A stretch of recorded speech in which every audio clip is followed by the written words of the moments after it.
Hey everyone, Giller at GrayManPrepping. On this episode of Your Prep for Today, I want to talk to you about gold and silver.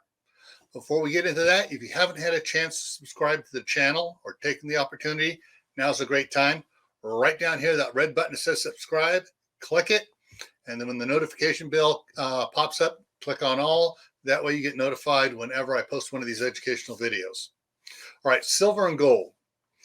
Now, if you've watched a bunch of my live streams, both here and on Camp Patton Family Compound in years past, I do not generally advocate stockpiling silver and gold.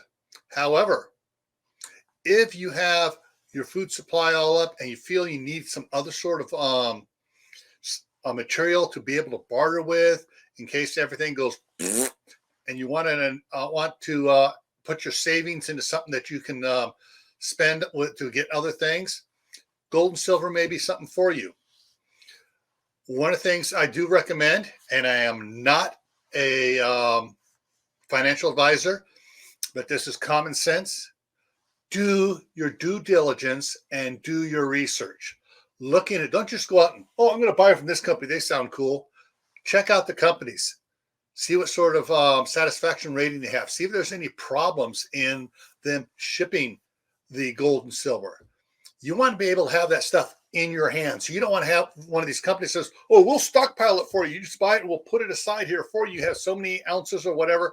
And no, you don't want one of those companies. You want it in your hand. Now, one of the other things to think about is back, I'm trying to remember what it was. I can't remember.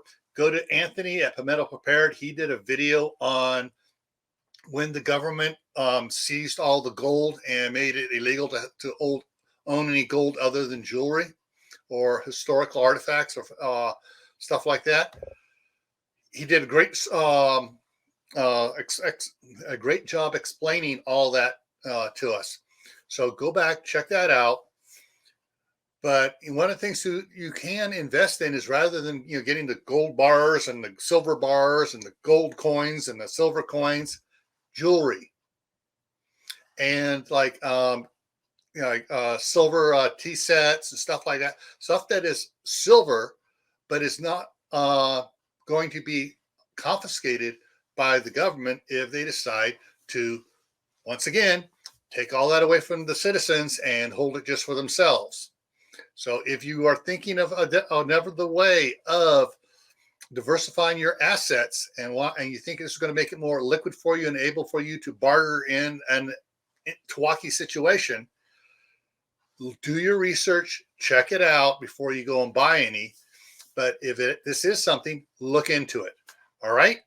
So stay happy no matter what life throws at you. Stay safe. Don't go out and do anything foolish. Keep on adding to your preps. Food, water, medicine, clothing, other things you need to keep your household up and running comfortably. Why?